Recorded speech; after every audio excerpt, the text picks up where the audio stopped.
When we begin to rejoice and give God praise, we come into alignment with what is already being said in heaven. We invite the angels of God to worship with us when we worship our King, when we worship our Father in heaven. How many of y'all love the Lord?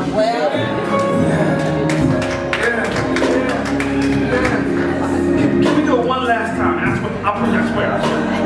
One last time. Just want to tell you, Lord, I love you more than anything. Last time. I love Jesus. I worship and adore you. Just want to tell you, Lord, I love you more than anything.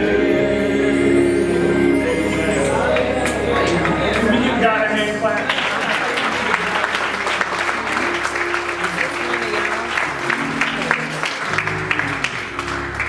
Again, I'm just so grateful to be a member of Cancer Memorial United Methodist, a place that knows how to worship and give God praise. Amen. I want to attempt to preach just for a few minutes. I really just want to talk. I don't even really want to preach. I really just want to talk to you. Can I just talk to you? If you don't mind. Because I think that what we're dealing with today is probably one of the most crippling ways in which the enemy tries to attack us. And that is to attack our joy. So do y'all mind if I just talk? Can I just teach on this little principle? Right? Because we can deal with the love and the faithfulness, and we can deal with all the long, we're used to long suffering. Right? We can deal with the patience and the waiting. But one of the ways in which the enemy really comes at us is through our joy. We're familiar with Tyson as a knockout puncher, right? One hit knockout, right? But one of Tyson's greatest abilities was not so much his knockout punch, but his jab, right?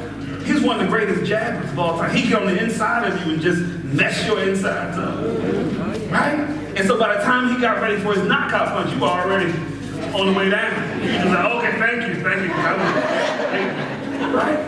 But that's what the enemy does when it comes to attacking our joy. It's them jabs. It's them little pieces, right? It's the words they said while you were walking past. It's the account you just looked at. It's the side eye you just got. It's the pain that just hit your side. It's those jabs that come at you. And so by the time the enemy gets ready to really mess you up, because we've lost our joy, we become weak. Because the reality is, the Bible says the joy of the Lord is what? And so if the enemy can rob you of your joy, then he's robbed us of our strength. And if he can rob us of our strength, there's nothing else we can do except fall. So I just want to talk just for a few minutes about the need to get your joy back. Tell your neighbor, get your joy back. Say your other neighbor, stop giving away your joy. Stop giving away your joy. I know that's right. Stop giving away your joy. Oh, that's the whole sermon right there. We're in the text. Peter is the writer of this gospel. That's why it's called 1 Peter. Peter, at this point in the canon, Jesus has long since gone. The disciples have done the best they could to keep their faith. But the reality is that they are Jews and Gentiles living under Roman occupation. And by the time Peter begins to write this text, the emperor who's in charge of Rome, his name is Domitian. And Domitian was a bad dude. The Domitian was so bad that his Senate assassinated him, and then took and destroyed his name. Right? That's how bad he was, right? He was just a bad guy. But one of the things that made him bad is that he wanted everybody to worship him. And so he would not even permit all those who lived in the territory to worship their own gods. He wanted folk to worship him and him alone. Right? And the mission was so bad that he decided that he was going to be the perpetual emperor of Rome. Right? So he made himself perpetual emperor. Meaning that he said, I'm so bad that even after I die, I want you to still see me as in charge. Right? His citizens said, nah, bro, and they just kind of got rid of him. But he was that kind of leader. And so one of the things he would do was to persecute anyone who didn't worship him. And so he was persecuting these Christians, persecuting these people who at that time were called people of the way, to the point that he was crucifying them on crosses. Jesus was not the first or the last to be crucified on the cross. Right? And so here he is going after Christians, going after people of the way, persecuting and killing and just really having people either worship him or live under his level of oppression. And so the people who believed in God, the people of the way, the Christians, begin to scatter, begin to hide out in different cities and towns in fear of persecution. And so Peter decides that he's going to write a letter to all those who are in hiding. He decides they need to hear a word from God. They are in need of hope. They need to understand that they are not out there by themselves. They have lost their joy. They are living under persecution. They're living in a place where if they said who they were, if they expressed what they felt, they'd be killed. And they have trusted in this God that they do not see right now. They have given their life for service of something and they feel like they have to run in hiding of. And so Peter writes this letter. And he has his messenger begin to deliver it to all the cities and the towns where people who believe in God, where these Christians are hiding. And so when we come into the text in 1 Peter, that's what we're walking into. We're walking into a man who used to walk with God, who walked with Christ, one of his disciples. We're walking into a situation now where he's having to just give some hope to people because they're lost and they've lost the joy. Y'all all right? So Peter begins to write, and he writes in 1 Peter, the first chapter. And the first thing he says to them in the first chapter of 1 Peter is that in order to sustain your joy, one of the first things you have to realize is that your joy comes from the fact that you have a living hope. Somebody say living hope. Living hope. Your joy comes from the fact, the stuff inside of your joy, the stuff inside of your joy comes from the knowledge that your hope is living. The ingredients of your joy, the elements on the inside of your joy is the fact that there is a living hope inside. And that living hope, that hope that lives, comes from Jesus, who endured death and was resurrected. What's inside your joy is Christ. What's inside your hope is Jesus Christ. And if Jesus Christ, who overcame death, who is the conquering lion, who is the overcomer, lives inside of you, then that means that you are an overcomer as well. Yes. Do y'all get that? Yes. Come on now. How do we define a bottle? We define it by what's inside of it. Yeah. It's either a Pepsi or it's a Coke. Yeah. Right? That's right. Right? You define it by the contents that live on the inside. Right. Right? And so if Jesus lives on the inside of us, and he is an overcomer, and he has overcome, then we who carry Christ are overcomers. Yes. We have access to a living hope. Amen. What the enemy wants you to do is to forget. That's right. And there's an overcomer on the inside. Right? That's right. What the enemy wants you to do is for you to think, nah, bro, I'm out here all by myself. I can't. I messed up before. I don't know how I'm going to make it through this one. And everything just looks so dreary and dark and dim. And I don't know how I can get to the next part. And no one's here to help. And I can't. The enemy wants you to stay in that place because he recognizes that if he can get you to continue to do that, you will forget that you have already overcome. What would happen if you look back over all the times God has already kept you? What if we actually, Ebony and I, the other night, it was cold. And so we decided, against my better judgment, I warned her, so we decided to play Scrabble. I tried to warn her. I tried to warn her. But at some point, I just stopped keeping score. I just stopped.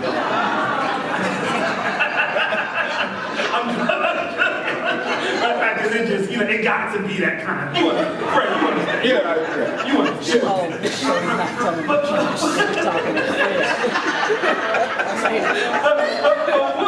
What would happen if we actually kept score?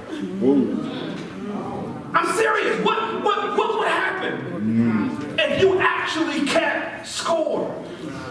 What would happen if you started from birth up until now and said, let me see how many times God won versus how many times the enemy got the best of it? What would happen if you actually kept score? You would begin to see that you have been overcoming since day one. How everything he has tried against you has failed. Every time he thought he had you, God stepped in on the other side and said, not yet. Yes. It is a living hope. Yes. Because it dwells inside of you. Yes. Your joy comes from the understanding that the overcomer lives and rests inside. I know you're going through some stuff now. I know it's bad now.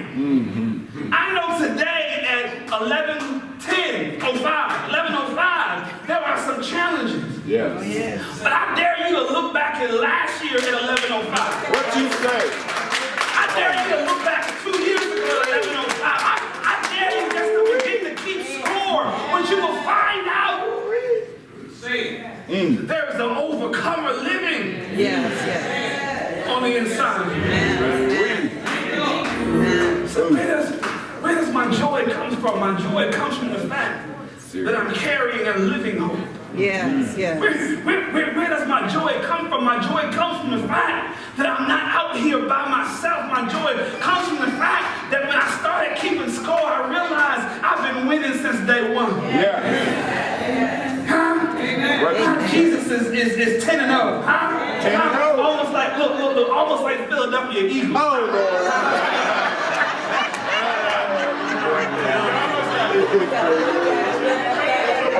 We are still the Super Bowl champions. Super Bowl champions. Praise God. Hallelujah. That's the sermon. What would happen? What would happen if we recognize that what we carry inside of us is a living hope? As long as you think your joy comes from stuff, as long as you think your joy comes from people, as long as you think your joy needs to be wound up, it needs to be filled, it needs to be messed with, it needs to be put together. Somebody got to give you joy. Or even worse, somebody has the authority to take your joy. Who has the authority to take your joy? But as long as you keep giving away your joy and giving away the access to your joy, you will miss what God has for you on the inside of you. There is a living hope. That's what Peter told the Gentiles. That's what he told them. I know you're hiding. I know it's crazy right now. But you need to know that there's a living hope on the inside of you. That's number one. How do we get our joy back? We remember that we're carriers of a living hope. I told you a bottle is defined by the contents. If it's a Pepsi bottle, it's the Pepsi because it's got Pepsi inside of it. If it's a Coke bottle, it's got Coke inside of it. So Jesus is inside of you because he's the overcomer and you're carrying the overcomer. You become an overcomer. Y'all get it? My joy comes from the fact that there's a living hope inside of me. Not because I got stuff or didn't get stuff. Not because she said this or he did that. But my joy comes from the fact that there's an overcomer inside of me. And the day I started keeping score, I couldn't stop again. I almost feel bad for the devil when I started keeping score. I started giving him pieces. That's another thing I'm going to give you. But it is number one, a living hope. That's number one. Number two, not only does my joy come from a living hope, it rests inside me. Peter says to the people there in 1 Peter, the first chapter, Peter says, not only does your joy come from the fact that there's a living hope inside of you, Peter also says to them, your joy comes from the fact that you have an inheritance that cannot perish, that is kept for you in heaven. Yeah. Peter says there is an inheritance that cannot perish, that is kept for you in heaven. Part of the reason you can have joy, part of the reason that you need to have joy, part of the place that your joy comes from is the revelation that your inheritance is kept for you in heaven. Yeah. Why is that important? It's important because when we understand that we have abundance in heaven, when we understand that we have blessings and access in heaven, then it gives us a different perspective to live out from.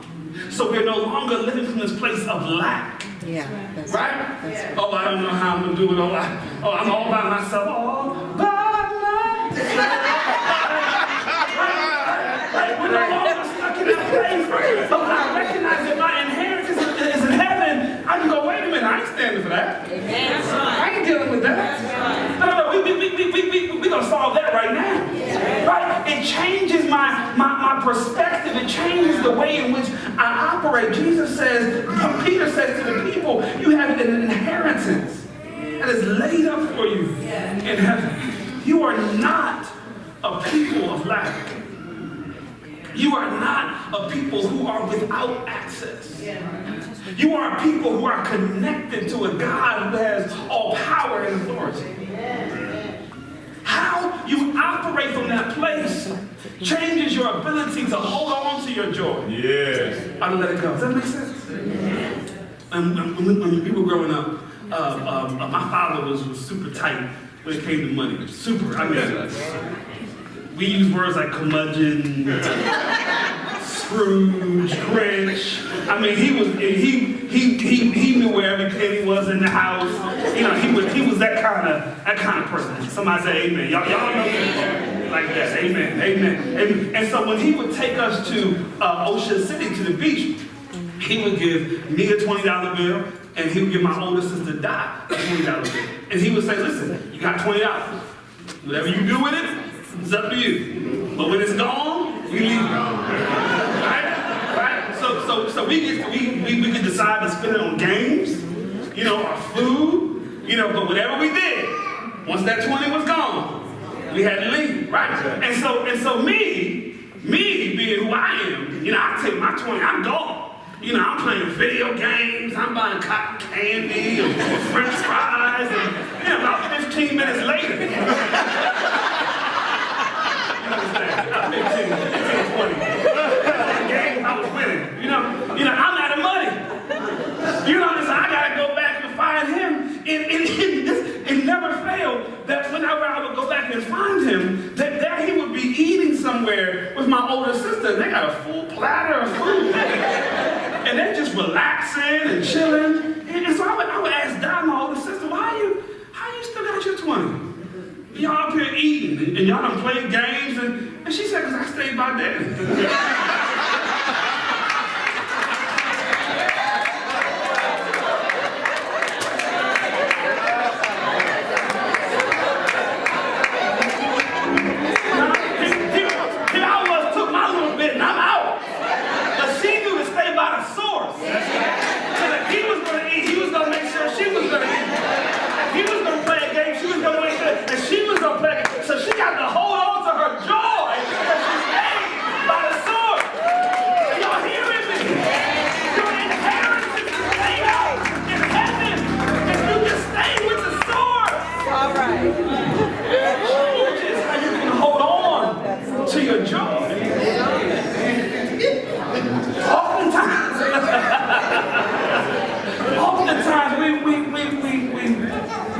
joy. Because we end up doing stuff on our own. That's right. We end up taking out a little bit of 20 and going, and we're going to be all grown over here. And the whole time God is saying, I'm here. Your inheritance is here. It is laid up for you here. It is here. Number one, how do we hold on to our joy? We recognize that we are carriers of the overcomer. That we have a living hope inside us. Y'all get that? Number two, how do we hold on? How do we hold on to our joy? We recognize that our inheritance is laid up for us in heaven. Y'all get that? Yeah. Our inheritance is laid up for us in heaven. We don't operate from a place of lack. That ain't for us. We don't operate from a place of scarcity. We're not standing in a place of worry. We're not stuck in this place of I don't know and I can't and what. No. We have a God who has all authority and power. And if we just stay connected, everything we have need of, God will provide. It may not look like what you wanted it to look like. It may not come in the color, the flavor, the taste, the size, the name that you were looking for. Somebody say amen. Amen. But if God provides it, then it's good for you. Yes. Amen. Y'all hear me? Amen. Number one, how do we hold on to our joy? We do it by remember that we are carrying a living hope. Number two, we do it by remembering that our inheritance comes from God.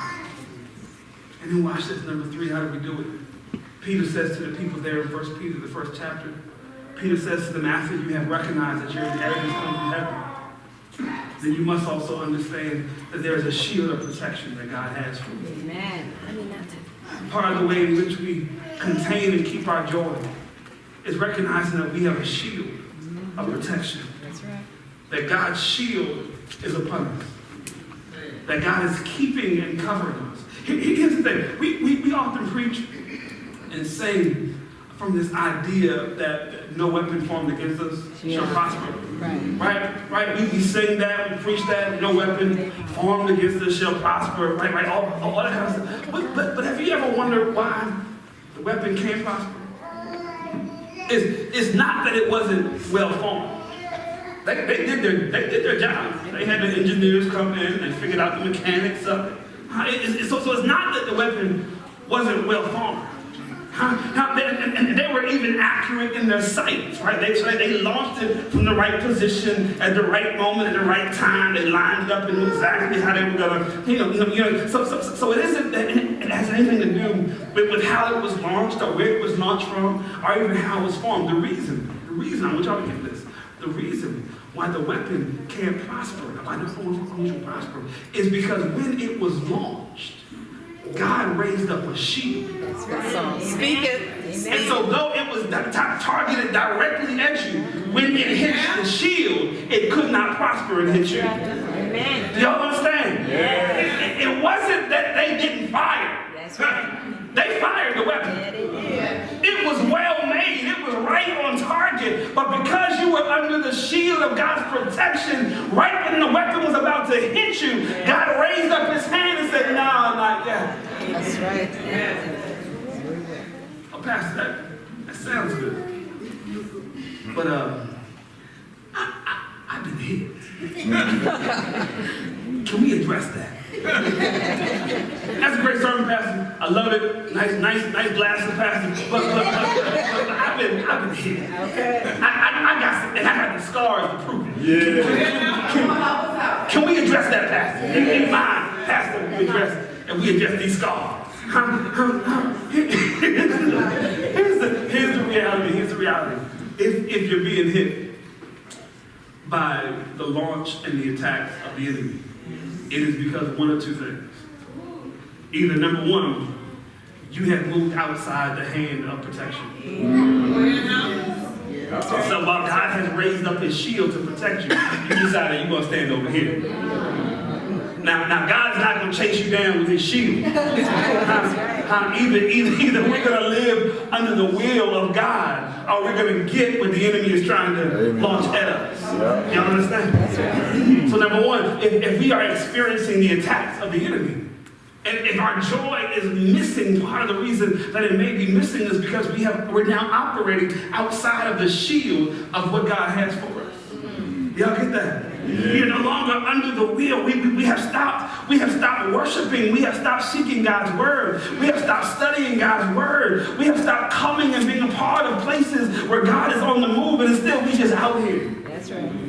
We just out here.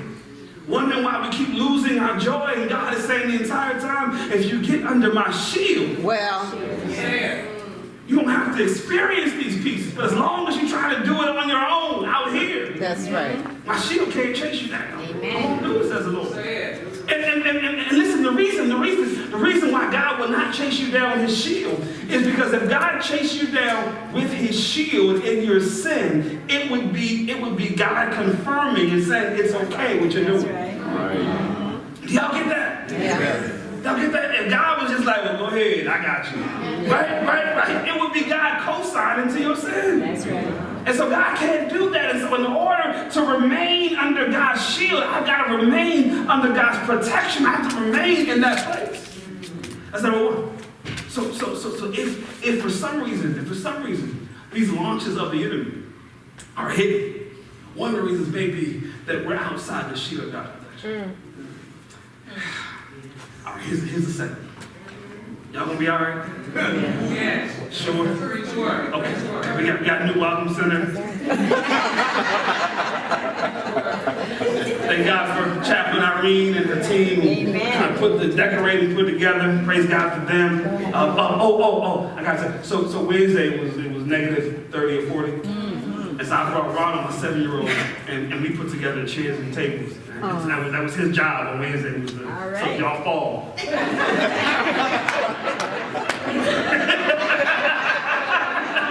Blame the 7-year-old. Don't blame him.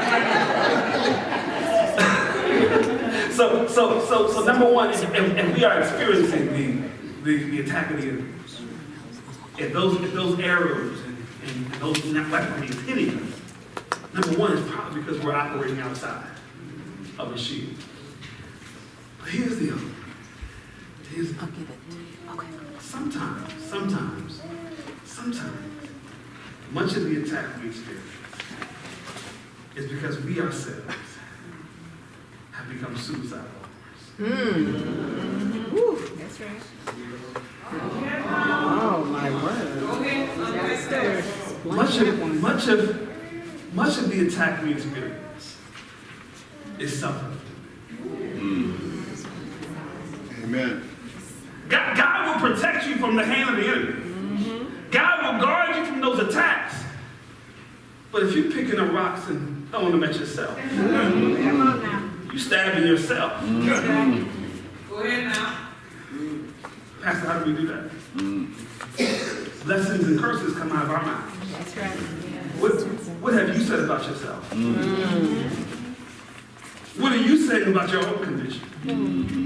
How are you speaking about the thing that you're in right now? What words are coming out of your mouth? What blessings or curses are you allowing to permeate your own atmosphere? Oh God, I can't do nothing right. I can't ever get this together. I'm so tired of being tired and sick. You are cursing yourself. That's right. You think God's hand of protection and shield can be over your self-inflicted wounds? When will you start to speak, oh, but God, you are amazing. God, you are awesome. You can do anything, God. I can stand in this, God. I will not fall in this, God. But I will be glorified through you, God. When you begin to speak blessings over your own life, you move back under the shield of God's protection. Yes. Amen. That's it. But we end up being our own worst enemy. That's right. Don't we? Yeah. I can't never get this right. I done this before. I tried this before and I failed. I just feel like giving up. I'm just going through right now. I'm depressed right now. I can't get it together. I don't know if I'm ever gonna get where I need. All those are curses. That's right. All those are self-inflicted wounds. All those are suicide bombs going off in the inside of you. And God is saying, if you would just speak my word and my truth, if you would just speak blessings and let me deal with what's coming at you, says the Lord, you would have the joy you seek. Yes. We gotta speak it. Yes, you do. We gotta believe it. We gotta recognize, listen, this is the authority you have. Go ahead now. Understand, this is the authority you have. You get to decide what comes out of your mouth. Well, that's right. You get to decide how you're going to speak about the thing you see. Ain't nobody making you speak negativity.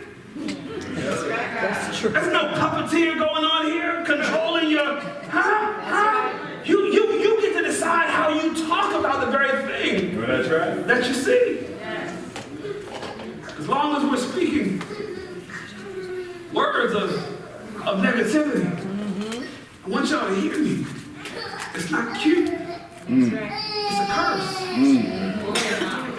I want you to hear me. It's not cute. It's a curse. You are not enduring sympathy. You are creating system. Do you understand? Yes. There's no more oh and no, you better start binding and loosing in the name of Jesus Christ. Rebuking it in the name of Jesus. No.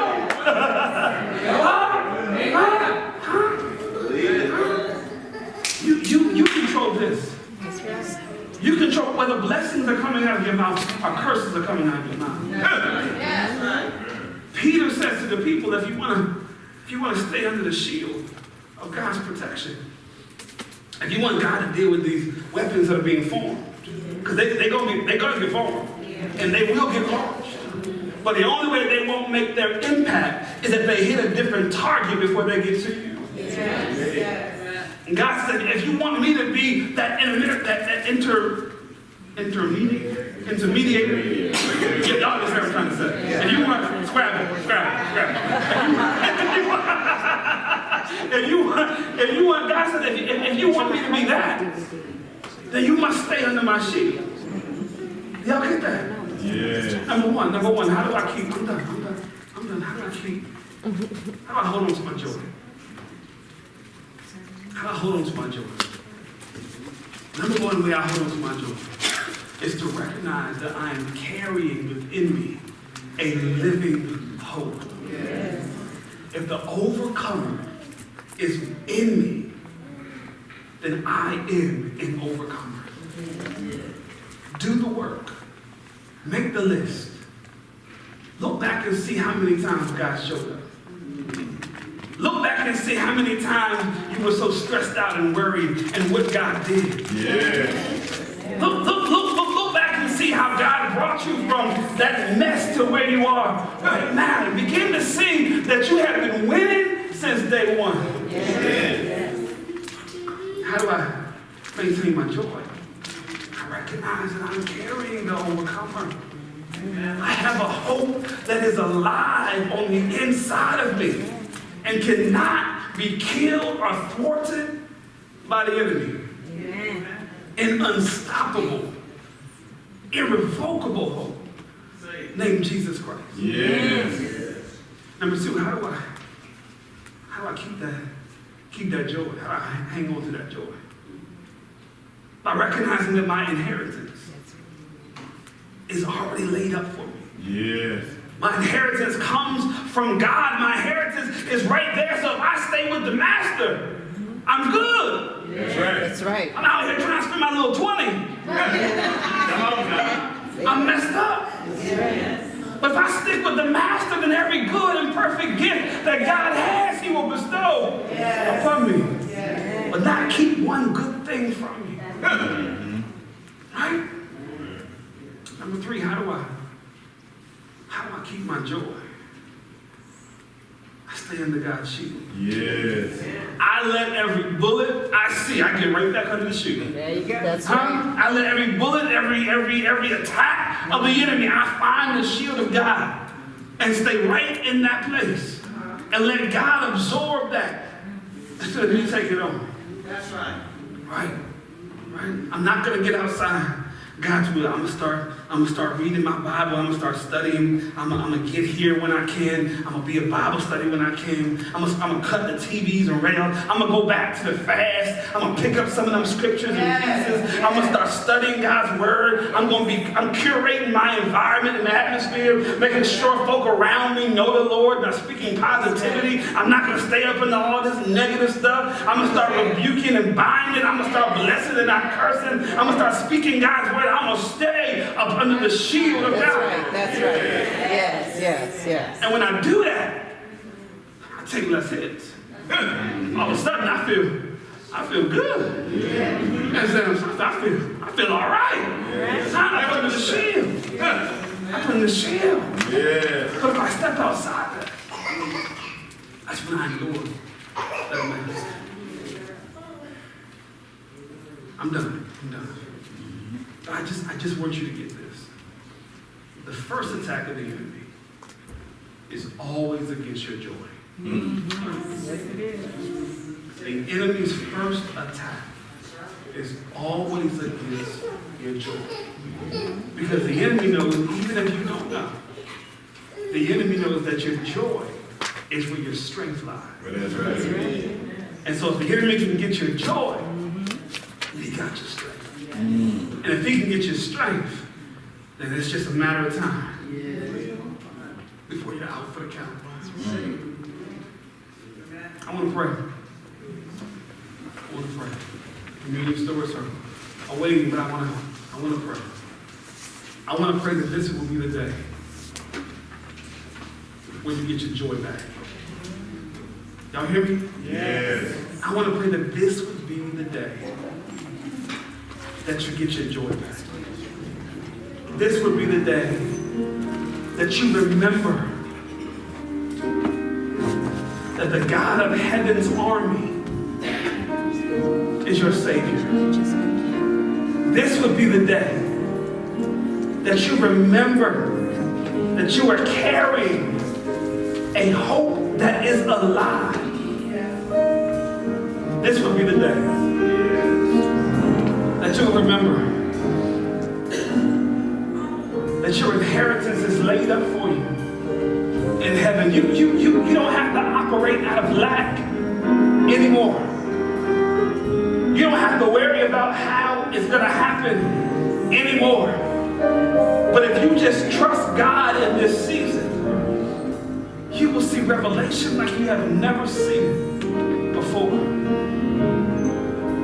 Lastly, this is the day